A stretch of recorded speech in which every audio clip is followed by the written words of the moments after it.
You have to stop loving her more to get her back. Look, I know rom-coms,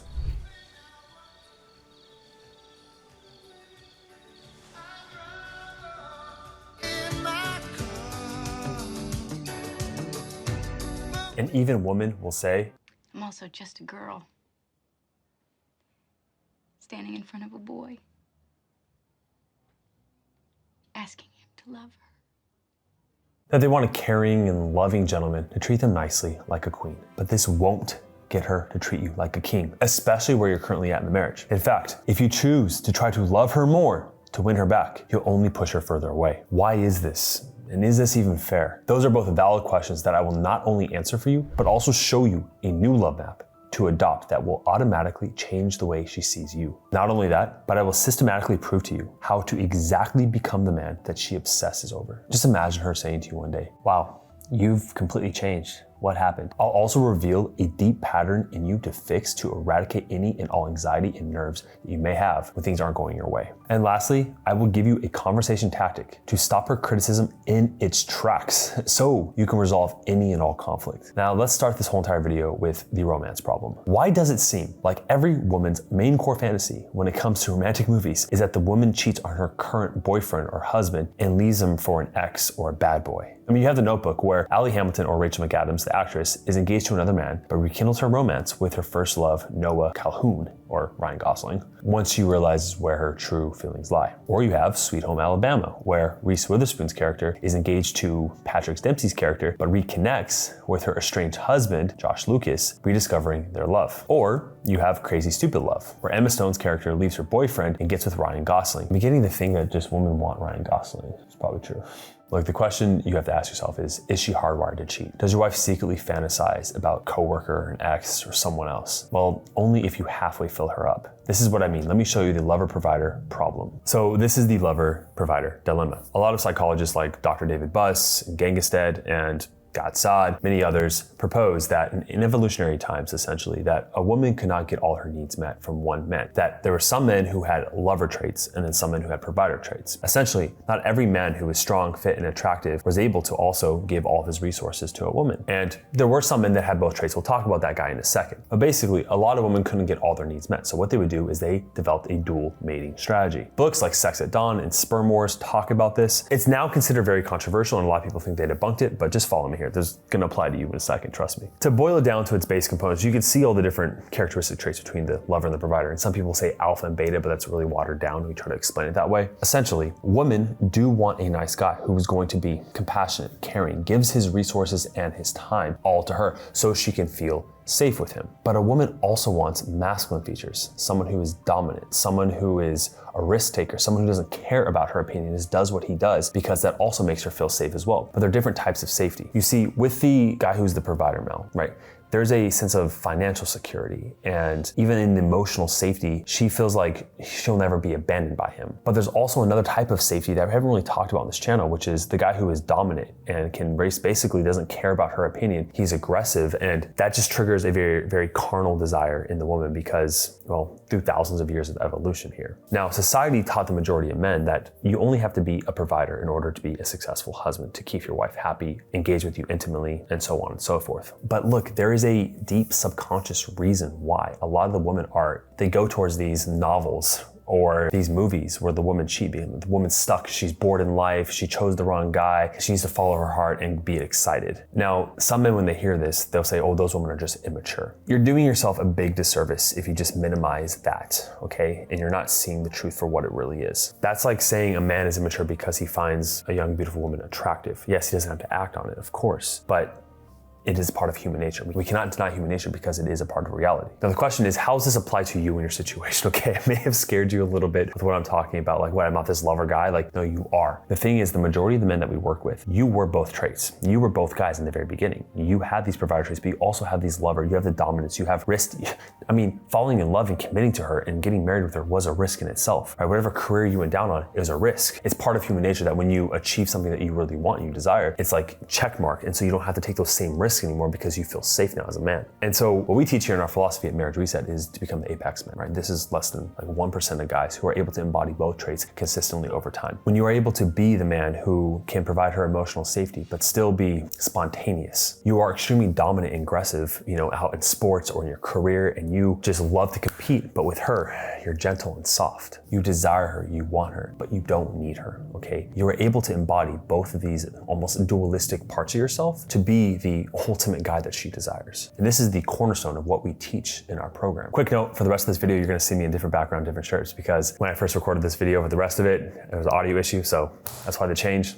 Let's get on to the next point. So if this is a giant romance problem in our society, why isn't it talked about more? Why don't we teach this to men? What's wrong with our society in which we don't understand this, and then women will end up leaving a lot of marriages unfulfilled and unhappy because a man doesn't know how to make her actually satisfy her needs? Well, let's change the mood here first and tell you how our society is often feminized. The second principle is identifying the new love map. So Rick was raised by his mother and his sisters, and he adored them. From an early age, he would sit down at dinner, hearing his sisters complain about how all the men are dogs and only want one thing, and his mom would use Rick's ears as a sounding board for when his father didn't know how to listen to her and be nice. So years would pass as this dynamic would occur, and there was a messy divorce where Rick's father actually moved across the country. And of course, Rick got the bulk of the hatred from his mother about his father. Now, over time to Rick, men were selfish, untrustworthy, and unreliable. Rick, even as a boy, would chime in at times with a nervous laughter saying, I mean, guys, I'm a guy. And then all his sisters would say is, no, Rick, you're one of a kind. You're unique. You're one of the good ones. In those moments, Rick made silent promises to himself, private contracts. He'd never be like his father or these other men. He barely remembered the man anyways, just flashes of shouting, slammed doors, and tempers flaring between too many drinks. But as he got older, something just felt off. Women were always drawn to his looks, his height, his athletic build, his easy smile, but he noticed a pattern.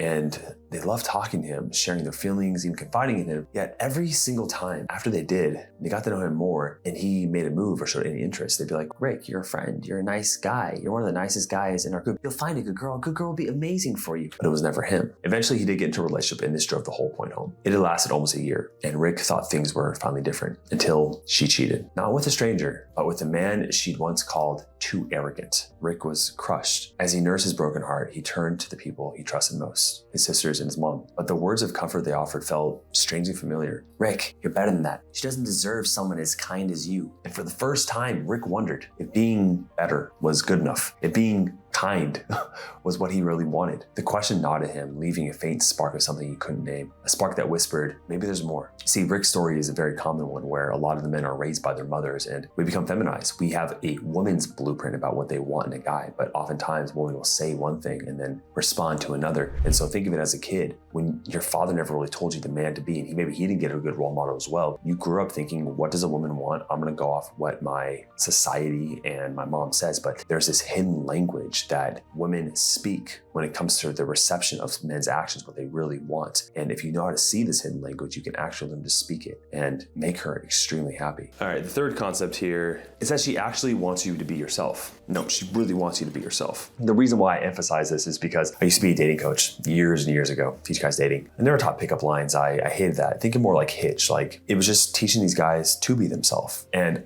I would often get a man saying, Josh, if I was myself, she wouldn't want me. She doesn't want who I actually am. I have to use these lines and these tactics. And let me tell you why that doesn't work. And I'm also going to show you how this applies with your wife in a second, okay? But the main example I would see is, let's say a guy is talking to a woman on a date. He actually gets her on a date and she says she's an atheist. She grew up devout Christian and it was slammed down her throat and she hates it and she thinks God is dead and all this stuff. And you're like, oh my gosh, this is the first date I've been in a long time. She is beautiful. She could be the one. That is a red flag because I am a devout Christian and I want a Christian woman, but look how beautiful. Okay, I'm just gonna zip my mouth, not say anything. Because you think if I'm myself, she will actually not like me, we won't connect. When in reality, she wants you to hold your own. She wants you to stand for who you are. And it seems like it's gonna produce conflict and push her away, but in fact, she trusts you more because you are safe enough to push her away, because otherwise she's dealing with a man that needs her, and a woman never wants that. So how does not being yourself show up with your wife? One of the most famous ones we talk about in the program is from Donald Glover's Nowhere Mr. Nice Guy, the covert contract. Covert contracts is simply an idea where you do something for her that is indirect. You don't tell her. and you expect something in return. You see, if you're yourself, you're going to ask for your needs. You're going to be clear, I need this. This is what I want. This is what I deserve. But the nice guy who has the hole in his heart, we'll talk about that in a second, he is afraid to express himself for rejection because he doesn't want to be rejected. So instead, he'll do it indirectly because he needs to get his needs met to be happy in a relationship. And when she doesn't meet them, he'll hold resentment and put himself on a pedestal. There is a constant fear of expression and fear of rejection. You know those little behaviors you have where maybe you can do them with your wife or longtime girlfriend, and that's amazing because it probably took years to get that comfortable. But for some men, they hold themselves back. Their honest expression of emotions, how they really feel. You are tempering the way you perceive yourself or others perceive you because you want to be perceived a certain way. Because if you loved who you really were at the core, every part of you, you're like, this is who I am.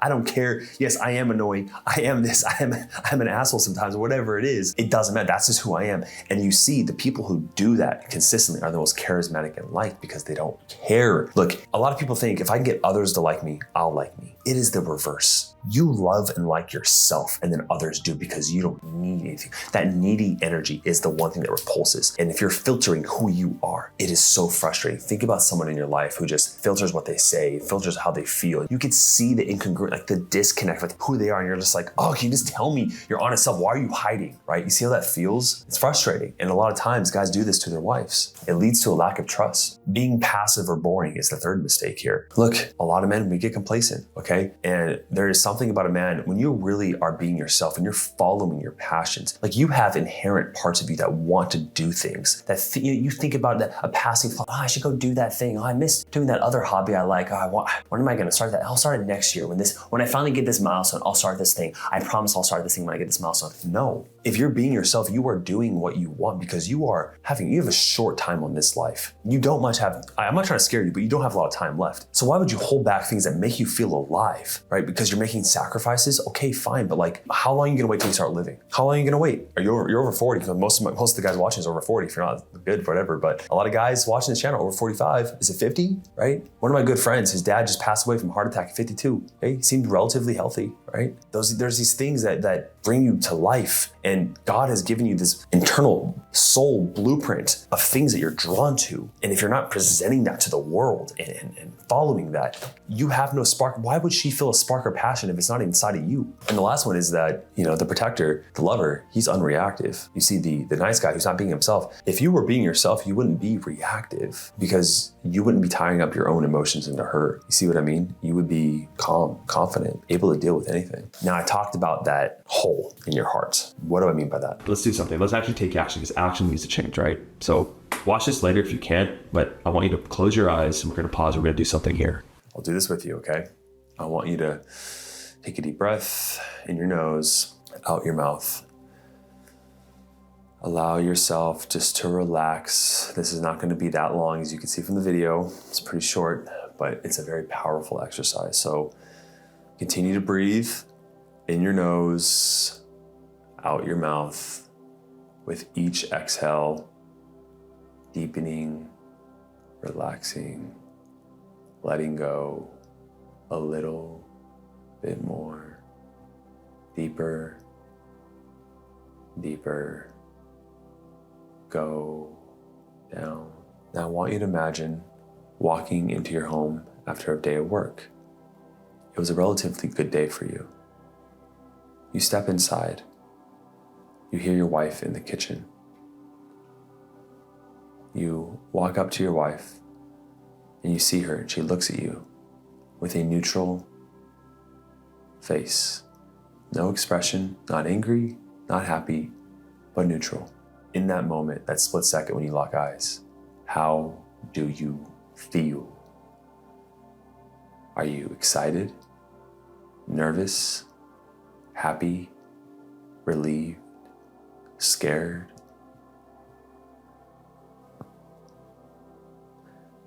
Imagine walking up to her now. And imagine you had the best day of your life. You had an amazing storyteller and you tell her this story. Imagine explaining all the details. You have positive emotion around it. And I want you to look at her face as you tell this story. What is her response? Is she engaging with you and laughing? Are you sharing a funny moment? Is she neutral? Is she dismissive, apathetic?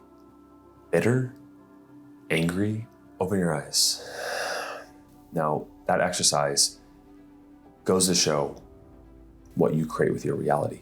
What I mean by that is, even if your past experience and where you are right now with her shows that her response in your mind would be the response, because that's what's been happening recently. The fact that your subconscious brain created it in this image means that you are more likely to show up as the man to create that with her. You are subtly giving off nonverbal, even hormonal cues that she should give you the response that you have. There are deep, buried, locked fears that are causing her to respond the way she does. And until you master this skill to be able to not just project in your mind, seeing that positive reaction in her, but knowing exactly what to say and how to turn her apathy or her bitterness into happiness in a moment of connection between the two of you, you will go about creating that same thing until you guys are no more. But you can change that. You've watched videos on the channels of men saving their marriages. You know it's possible. And you know the best way to do that is to set up a call right now. Click the link down below, set up a free call with our marriage evaluation team. It's not free advice. We want men who want to take action and get results in their marriage. So if that is you, click the link down below. And the last thing I promise you is that there will be a conversation tactic and how to turn those tests around, okay? That's the testing video right here on the channel. It's a really good video, and I highly suggest you check it out if you haven't seen it before. Thanks for watching. Smash like to show support and love. Look forward to speaking with you and seeing you guys in the next video. Cheers.